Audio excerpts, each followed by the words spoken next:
ताजी सुनो तो सुनी बाबुल के बिन रे और गुम आज समझावे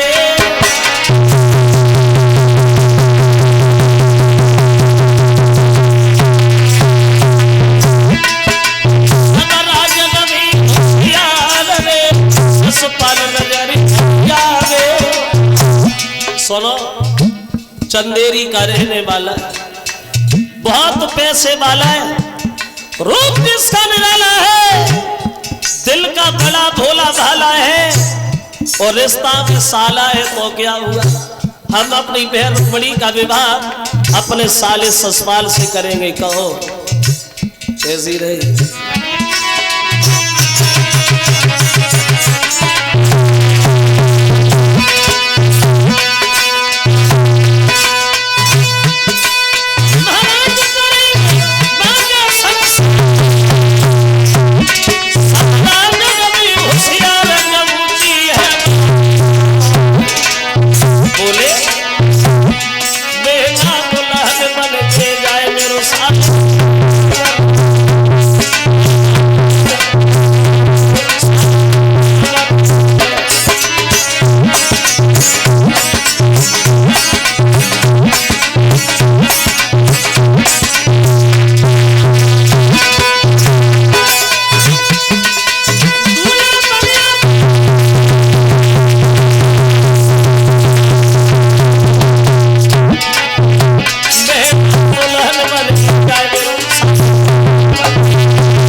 रहने वाला है, बहुत पैसे वाला है, भोला भाला है, गोरा है न काला है, रिश्ता में साला है। तो क्या हुआ, हम अपनी बहन रुक्मिणी की शादी साले ससुराल से करेंगे। कहो कैसी रही, खुश हो गई होगी सुनते ही सुनते। तो दांती को पीस करके भीष्म चिल्ला लगे, कमीर क्या कह रहा, ये बात कहने से पहले तुझे मौत नहीं आई, तू मरा नहीं क्या, तू अपनी बहन की शादी अपने साले से कर सकता है? रुकुम ने उत्तर दिया, क्यों नहीं कर सकता है? अरे जब वो अपनी बहन की शादी मुझसे कर सकता है तो मैं क्यों नहीं कर सकता? जो होगी उसी से होगी। और एक बात कान खोल के सुनो, अगर तुमने भूल से भी कन्हैया को घर में बुलाया, भूल से भी ये भूल करी, तो बहन की शादी नहीं बल्कि लाखों जीवन की बर्बादी निश्चित। मैं नहीं चाहता हूं कि बच्चे अनाथ हो जाए, मैं नहीं चाहता हूं कि हजारों औरतों की मां की सुनी हो जाए, मैं नहीं चाहता हूं कि माताओं की गोदियां खाली हो जाए। अगर कन्हैया घर में आएगा तो बात बिगड़े। और बोला है वो चिल्लाता हुआ, सुनो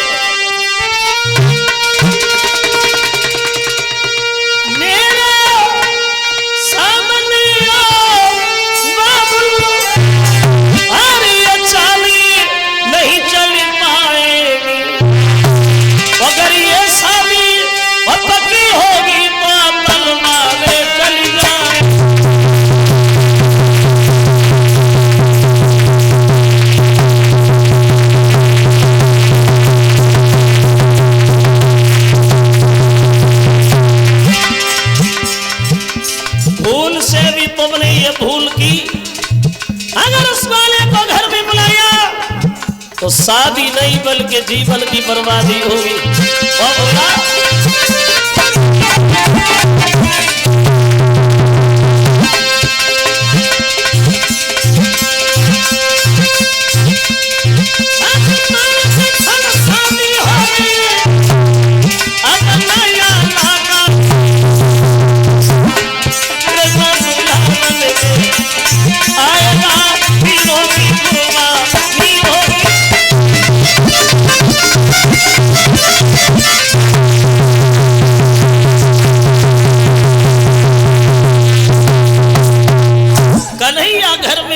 तो बात बिगड़ेगी। नहीं चाहते कि बच्चे अनाथ हो जाए, नहीं चाहते हैं कि बहन की शादी में खून की नदियां बह जाए। अगर कन्हैया घर में तुमने बुलाया तो बहन की डोली बाद में जाएगी, पहले तुम्हारी लाश घर से चली जाएगी, समझ गए? तो भीष्म कहने लगे, देखो रुको, मैं मानता हूं तो उसका बड़ा भाई है, पिता कभी अपनी बेटी का बुरा नहीं सोचेगा। कन्हैया से अगर तू विवाह करेगा तो तेरे समाज में बड़े चर्चे होंगे, तेरा बड़ा नाम होगा। 2-4 लड़कियां नहीं है हमारे, एक रुक्मिणी है, इसलिए हमारी बात मान ले और कन्हैया से शादी कर दे। और बोले अरे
रुको मेरी बात मान ले, अगर कन्हैया आएंगे तो तेरी बेटा समाज में चर्चाएं होंगी, बड़ा सम्मान होगा, इसलिए शादी कन्हैया से कर दे। रुको फिर चिल्लाने लगा, फिर उसी का नाम जिसके नाम से हमें जलन है, घृणा है, उठाओ चला गया आंगन में जाकर के नाई और ब्राह्मण को अपने करीब बुलाया। इधर आ ब्राह्मण दे, इधर आ।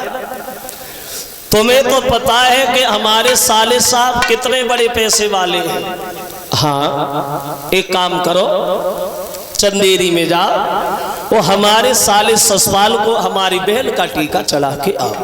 उससे जाके ये जरूर कहना भैया हम उसके बराबर तो नहीं है, लेकिन जैसे भी है वो निभा जरूर ले। एक खत लिखने लगा आंगन में बैठ करके, क्या लिखा? चंदेरी के बसने वाले साले ससुराल, आज हम और तुम बराबर होने जा रहे हैं।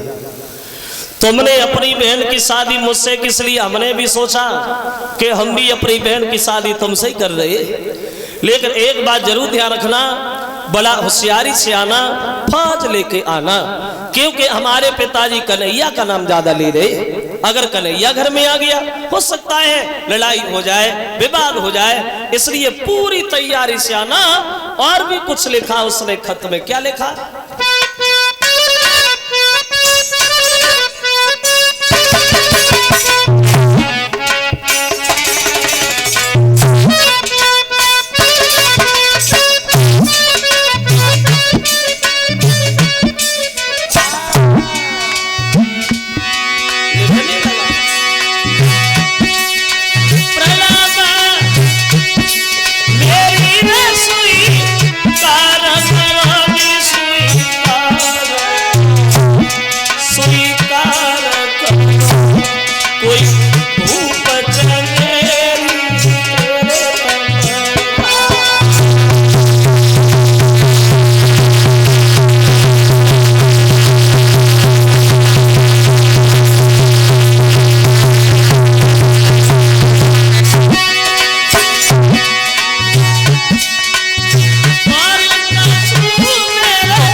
साफ शब्दों में लिख दिया, फौज लेके आना। कलश वाली कन्या सामने खड़ी हो जाएगी, बड़ा होशियारी से आना, क्योंकि कन्हैया घर में आएगा तो लड़ाई विवाद हो जाएगा, इसलिए पूरी तैयारी के साथ आना। ये 50-50 रुपया सभी साथियों को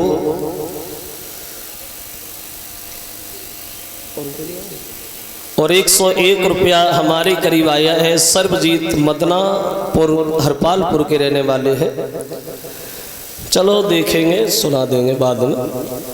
और ये 500 रुपये का हार आया है नीरज यादव, ये नौसारा, और 50-50 रुपया सभी साथियों के करीब आए हैं। 100 रुपया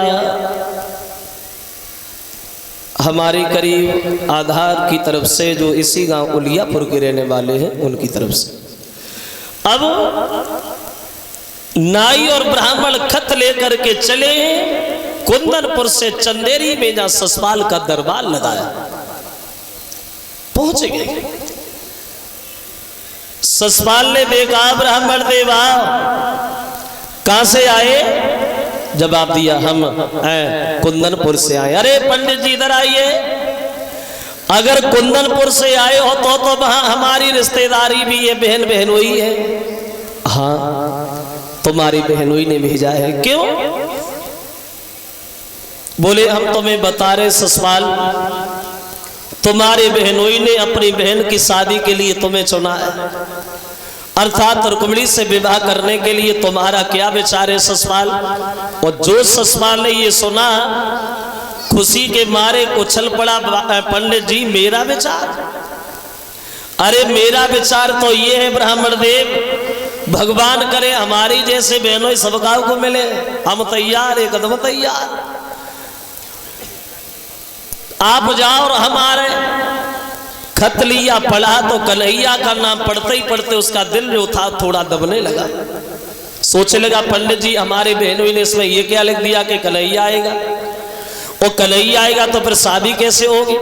फिर मन में सोचा कि नहीं होगी, जो हमारे बहनों ने तारीख लिख के भेजी शादी वाली, उस दिन जाएंगे नहीं। और फिर बात ये भी है, वो वन वन में गाय चराने वाला है, बंसी बजाने वाला है, वो युद्ध करना क्या जाने। युद्ध क्षेत्र में जाना तो बहादुरों का कर्तव्य होता है, हम उससे लड़के छीन लाएंगे। चिंता न करो पंडित जी, हम तैयार हैं, बढ़िया है। अपने मौसी के लड़का दंत वक्र से बोला तुम फौज सजाओ।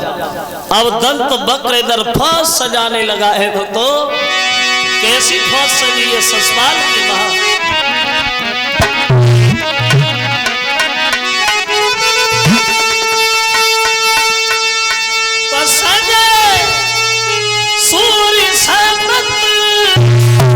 वीर बलवंत इरादे मन में, कंधा पे धनुष और बाण तेरा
सजाने में लग गया है वो तो। और उधर ससुराल जो है वो अपने घर भाभी के पास पहुंच गया। उत्तर दिया, भाभी कुछ औरतों को बुला ला, गीत गा। भाभी बोली, गीत काय की खुशी में? बोले दूल्हा बना, खुशी हम शादी करने जा रहे हैं। तो भाभी बोली, पागल हो, ससुराल ना तो लगो ना आई ना टीक आओ ना शादी भाई आए, और ऐसे सीधे सीधे दूल्हा बन के किसके घर पे जाके बुद्धि खराब है तुम्हारी?